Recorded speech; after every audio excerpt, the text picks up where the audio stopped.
Hi friends, welcome all of you. This is Reena V. George from RVG Insights. GSTIN, Goods and Services Tax Identification Number. അതാണ് GSTIN. GST രജിസ്ട്രേഷനുള്ള എല്ലാ ബിസിനസ്സുകൾക്കും assign ചെയ്യുന്ന ഒരു 15-ഡിജിറ്റ് alpha numeric കോഡാണ് GSTIN. അതായത് ലെറ്റേഴ്സും ഉണ്ടാകും, നമ്പേഴ്സും ഉണ്ടാകും. ഇത് ടാക്സ് പേയേഴ്സിനുള്ള ഒരു ഡിജിറ്റൽ ഐഡന്റിറ്റിയാണ്.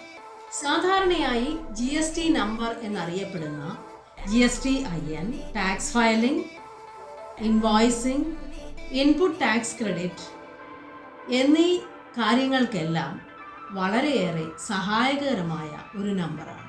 GSTIN ഫോമാറ്റ് മനസ്സിലാക്കുന്നത് നമുക്ക് വളരെയേറെ ഹെൽപ്ഫുൾ ആയിരിക്കും. ഇതിലെ ഫസ്റ്റ് 2 ഡിജിറ്റ്സ് സ്റ്റേറ്റ് കോഡാണ്. ഉദാഹരണത്തിന് ഒരു GSTIN നമുക്ക് പരിശോധിക്കാം. ഈ നമ്പർ ശ്രദ്ധിക്കുക: 32 ABCDE 3456G 1ZW. ഇതിലെ ആദ്യത്തെ 2 ഡിജിറ്റ്സ് 32 എന്ന് പറയുന്നത് സ്റ്റേറ്റ് കോഡാണ്. 32 ഡിനോട്ട് ചെയ്യുന്നത് കേരളത്തെയാണ്. അടുത്ത 10 ഡിജിറ്റ് ടാക്സ് പെയറിന്റെ പാൻ നമ്പറിനെ സൂചിപ്പിക്കുന്നു. 13th ഡിജിറ്റ് സെയിം പാൻ ഉപയോഗിച്ച് സെയിം ടാക്സ് പെയർ ഈ സ്റ്റേറ്റിൽ രജിസ്റ്റർ ചെയ്തിട്ടുള്ള എത്രാമത്തെ ബിസിനസ് ആണ് എന്ന് സൂചിപ്പിക്കുന്നു. അതിനുശേഷം വരുന്ന 14th ഡിജിറ്റ് ഒരു ഡിഫോൾട്ട് ക്യാരക്ടറാണ് Z.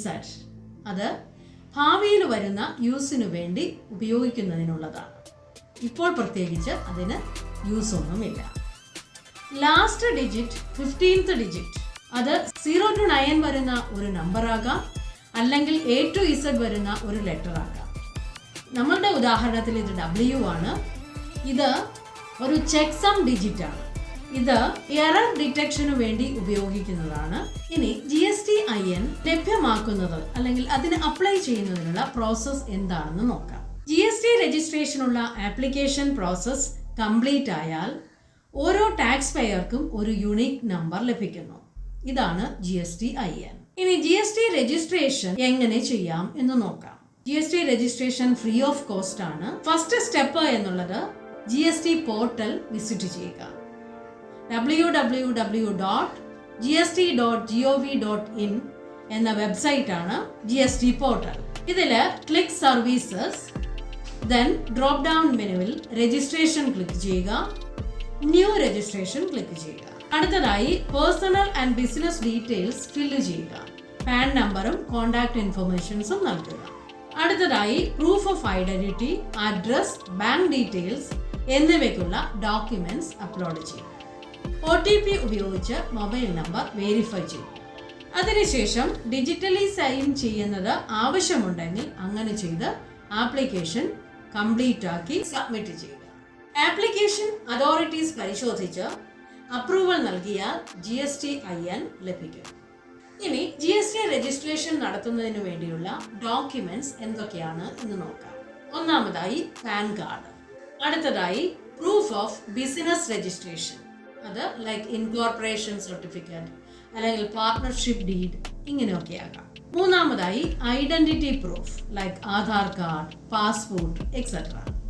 അടുത്തതായി address proof like utility bills, rental agreements or property tax receipt etcetera. അടുത്തതായി bank account details. Cancelled cheque ആകാം, അല്ലെങ്കിൽ bank statement for verifying account informations etcetera. അടുത്തത് mobile number and email ID. Then photographs, jurisdiction details നൽകുക. അടുത്തതായി digital signature ആവശ്യമുണ്ടെങ്കിൽ digital signature certificates. കമ്പനികൾക്കും LLPസിനുമെല്ലാം digital certificates ആവശ്യമാണ്.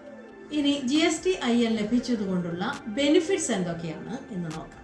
നിയമപരമായി GST രജിസ്ട്രേഷൻ എടുക്കേണ്ട സ്ഥാപനങ്ങൾ രജിസ്ട്രേഷൻ എടുത്തിട്ടില്ലെങ്കിൽ പെനാൽറ്റീസ് ഉണ്ടാകും. ഇൻപുട്ട് ടാക്സ് ക്രെഡിറ്റ് ബെനിഫിറ്റ് ലഭിക്കുന്നതിന് GSTIN നിർബന്ധമാണ്. ഇന്റർ സ്റ്റേറ്റ് ട്രേഡ് ചെയ്യുന്നതിന് GSTIN വളരെയേറെ ഹെൽപ്ഫുൾ ആയിരിക്കും. കസ്റ്റമേഴ്സിനും സപ്ലയേഴ്സിനും ഇടയ്ക്ക് ക്രെഡിബിലിറ്റി ലഭിക്കുന്നതിന് GSTIN വളരെയേറെ ഹെൽപ്ഫുൾ ആണ്. മാർക്കറ്റ് ആക്സസ് ലഭിക്കുന്നതിന്, അതായത് government contracts, tenders, registration on e-commerce platforms, ഇതിനെല്ലാം GSTIN വളരെയേറെ നിർബന്ധമാണ്. GSTIN ട്രാൻസാക്ഷൻസ് ട്രാൻസ്പെറൻ്റ് ആക്കുന്നതിന് വളരെയേറെ ഹെൽപ്ഫുള്ളാണ്. ഫൈനാൻസിങ്ങിന് വേണ്ട ആക്സസ്, അതായത് ലോൺ, ക്രെഡിറ്റ് ഫെസിലിറ്റീസ്, ഇതെല്ലാം വളരെ ഈസിയായി ലഭിക്കുന്നതിന് GSTIN നമുക്ക് ഹെൽപ്ഫുള്ളായിരിക്കും. അതായത് ഫൈനാൻഷ്യൽ ക്രെഡിബിലിറ്റി ലഭ്യമാകുന്നതിന് GSTIN നമ്മളെ സഹായിക്കും. GSTINൻ്റെ മറ്റൊരു സവിശേഷത, ഈ നമ്പർ ഉപയോഗിച്ച് നമ്മൾ ട്രേഡ് ചെയ്യാൻ ഉദ്ദേശിക്കുന്ന വ്യക്തിയുടെ ക്രെഡിബിലിറ്റി പരിശോധിക്കാൻ സാധിക്കും എന്നതാണ്. GST വെബ്സൈറ്റ് സന്ദർശിക്കുക. അതിൽ സെർച്ച് ടാക്സ് പെയർ എന്നൊരു ഓപ്ഷൻ ഉണ്ട്. അതിൽ ക്ലിക്ക് ചെയ്ത് GST നമ്പർ കൊടുക്കുക, സെർച്ച് കൊടുക്കുക. ആ GST നമ്പറുള്ള ടാക്സ് പെയറുടെ കംപ്ലീറ്റ് ഡീറ്റെയിൽസ് നമുക്ക് ലഭ്യമാകുന്നു. ബിസിനസ് നെയിം എന്താണ്, ബിസിനസ് കമ്പനിയുടെ പേരെന്താണ്, ഇതെനിക്ക് ലഭ്യമായ ഒരു സെർച്ച് റിസൾട്ടാണ്.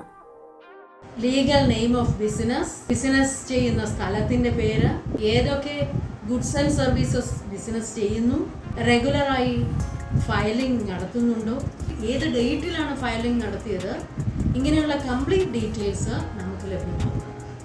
ഇത് നമുക്ക് വിശ്വാസ്യത ഉറപ്പുവരുത്താൻ ഉപയുക്തമായ ഒരു മാർഗമാണ്. GSTIN കുറിച്ച് ഏകദേശ ധാരണ ലഭിച്ചു എന്ന് വിശ്വസിക്കുന്നു. എന്തെങ്കിലും ഡൗട്ട്സ് ഉണ്ടെങ്കിൽ കമൻസിൽ ചോദിക്കാം. Thank you for watching. മറ്റൊരു വീഡിയോയുമായി വീണ്ടും കാണുന്നതുവരെ